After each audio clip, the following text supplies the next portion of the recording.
Dia 11 de agosto, comemorado o Dia do Advogado. Se você está na faculdade de Direito e sonha em se tornar advogado, se você já está na profissão, fica comigo nesse vídeo porque eu tenho muita coisa boa para poder falar a respeito dessa brilhante profissão.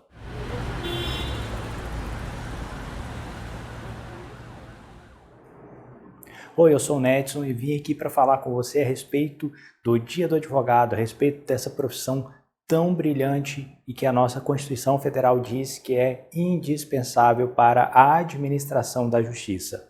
E antes de começar a falar, deixe o seu like, inscreva-se no canal, porque eu vou trazer muita coisa boa para você toda semana a respeito do nosso mundo jurídico. Você sabe por que o dia 11 de agosto é a data selecionada para comemorar o Dia do Advogado? Foi a data que Dom Pedro I autorizou a abertura dos dois primeiros cursos de Direito aqui no Brasil, um em São Paulo e outro em Olinda, isso na data de 1827. Portanto, ficou marcado a data do dia 11 de agosto, por ter sido a data que autorizou a abertura desses dois cursos jurídicos, como a data selecionada para comemorar o Dia do Advogado. A profissão de advogado ela é tão importante que a própria Constituição Federal de 1988 colocou no seu texto que o advogado ele é indispensável para a administração da justiça. Ser advogado é uma responsabilidade social considerável. Isso porque a Constituição Federal disse para a gente, olha, vocês advogados e advogadas são indispensáveis para a administração da justiça. Não tem hierarquia entre advogado, juiz, promotor e delegado. Todos estão no mesmo patamar, uma vez que todos são necessários para que haja a justiça. E o advogado, por sua vez, seja ele público, privado. E a pergunta que fica no cenário atual é o seguinte: vale a pena advogar? Vale a pena ser advogado? Você que está na faculdade de Direito, de repente fica se perguntando, vale a pena formar e me tornar advogado? Talvez esse é o seu sonho, mas às vezes o seu sonho fica ofuscado por muita gente que diz que o mercado está saturado, que não existe mais vaga para advogado, que está difícil crescer na profissão, tendo em vista a quantidade de muitos cursos jurídicos, muita gente formando e por aí vai. Para você que está na faculdade, eu quero dizer o seguinte: não é impossível tornar-se um advogado de sucesso, não é impossível tornar-se um advogado bem-sucedido. Tem muita gente no mercado? Não pense assim. Pense que você tem um diferencial a oferecer. Se nós formos pensar que o mercado está sempre saturado, olha, nós não vamos praticamente para nenhuma profissão, porque em todas as profissões existem muitos profissionais dentro daquela área. O que vai acontecer é você que está na faculdade, que planeja, que tem o sonho de ser advogado, público ou privado, não importa. Você tem que correr atrás desse sonho. É uma profissão que pode te trazer muita satisfação? Com certeza sim. É uma profissão que pode te trazer uma estabilidade financeira superior à de muitos cargos públicos? Com certeza é. Tem muitos advogados que ganham mais do que muita gente concursada. E se você é estudante de Direito e quer conhecer desde a faculdade como é a rotina de um escritório, procure um estágio. O estágio ele vai te trazer muito conhecimento, não só teórico, mas conhecimento prático de como é a rotina de um escritório de advocacia, como é fazer o controle de prazos processuais, como é fazer o atendimento ao cliente, como é fazer o acompanhamento daquele processo junto ao tribunal. O estágio em um escritório é o melhor caminho para se conhecer essa rotina da advocacia. E eu tenho certeza que você vai gostar muito, você vai aprender muito. Como é a rotina de um advogado privado? É fácil? Não. Tem tempo livre sobrando? Também não. Pelo seguinte, por ser uma advocacia privada, claro que você tem que fazer o seu negócio crescer. Por mais que o Estatuto e o Código de Ética não consideram a advocacia como atividade mercantil, nós não podemos desconsiderar que é uma atividade econômica. Então a rotina do advogado privado que tem o seu escritório não é diferente de um empresário, não é diferente de um médico, não é diferente de até mesmo um juiz muito empenhado na sua função. Pelo seguinte, o advogado ele tem que ir para o seu escritório, ficar de olho nos processos, principalmente nos prazos processuais, comandar toda a equipe ali de estagiário, comandar toda a equipe ali de atendimento, saber como estão todos os andamentos processuais para poder atender bem o seu cliente. E quando eu digo saber todos os andamentos processuais de cada processo, claro que ele não vai decorar isso daí.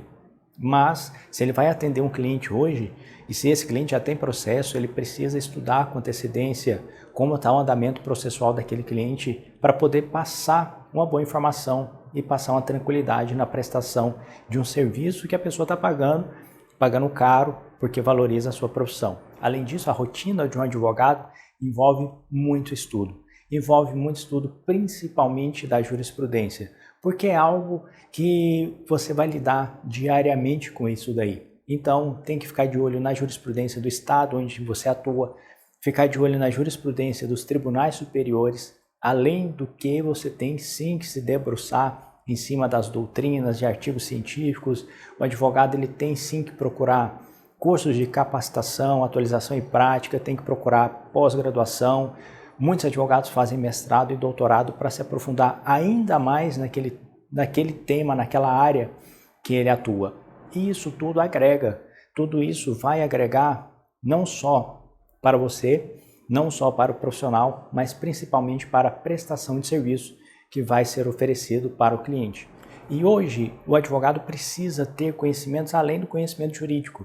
É muito salutar que o advogado tenha conhecimento de economia, tenha conhecimento das tecnologias, até porque as audiências agora virtuais, elas vieram para ficar. Enquanto advogado, você necessita de agregar mais informação para o seu portfólio e isso vai externar na prestação do seu serviço e também na cobrança dos seus honorários. Quanto mais segurança você passa, melhor você vai prestar aquele serviço e, evidentemente, mais seguro o seu cliente estará com a sua prestação de serviço. Muitos advogados também vão para mestrados, vão para doutorados, alguns escrevem doutrinas, outros gravam vídeo para o YouTube, mas todos no intuito de informar, todos no intuito de trazer conhecimento. E você que está em início de carreira e talvez bateu aquela dúvida se fez a escolha certa, se deveria ter ido para outra carreira jurídica, se a sua área de atuação é a correta ou não, por que está demorando a ter retorno dos processos que você já tem, dos clientes que você já tem, eu quero dizer uma coisa para você. Calma, calma, seja persistente. As dúvidas que você tem, eu também já passei. Aquela dúvida de saber, será que eu vou dar conta de pagar as despesas do escritório esse mês? Será que a tese jurídica que eu estou escolhendo, o tipo de ação que eu estou escolhendo, é sim eficaz para resolver esse problema? Será que a informação que eu passei para o meu cliente, mesmo depois de ter estudado jurisprudência, doutrina, será que foi a informação correta? Será que não tinha uma outra solução para poder passar para esse cliente e resolver aquele problema de forma mais célere, mais simples? Tudo isso são dúvidas comuns, são as dúvidas principais, eu já passei por elas. E para você, advogado início de carreira, eu quero deixar bem claro todas as suas dúvidas. Essas dúvidas simples, essas dúvidas iniciais, elas serão sanadas ou pela experiência que você vai adquirir pelo dia a dia na advocacia ou quando você perguntar para algum colega que já tem mais tempo de estrada. Mas o fato é o seguinte, não se engane. Quanto mais tempo de advocacia, as dúvidas vão acabar? Não. Elas talvez vão se tornar ainda mais complexas. É claro que a experiência ela vai te mostrar como resolver uma situação, talvez de forma mais simples, mais célere, mas não significa que vai ser de uma forma mais fácil. Ou quanto mais você vai se aprimorando na advocacia, acredite em mim, mais causas complexas vão aparecendo para você. E isso é bom, isso significa que você está sendo reconhecido como um profissional que tem capacidade técnica para enfrentar um problema que ninguém quis enfrentar. E se você perguntar para mim o que eu espero da advocacia daqui para frente, eu vou te dizer, eu espero uma advocacia muito mais preparada. Não só por essa nova geração de advogados que estão se formando, mas para advogados também mais antigos de profissão que estão se atualizando, estão aprendendo sobre essas tecnologias que são necessárias hoje para a realização das audiências. Então, prepare-se. Nós viveremos uma era de uma advocacia muito preparada, muito presente, uma advocacia totalmente reformulada no sentido da prestação do serviço jurídico, uma prestação de serviço jurídico muito mais qualificada, capacitada e muito mais segura. E se você gostou desse vídeo, deixe o seu like, deixe o seu comentário também sobre qual é a sua opinião a respeito da advocacia e inscreva-se aqui no canal, porque isso nos dá muita força e me estimula a trazer ainda mais conteúdo para você.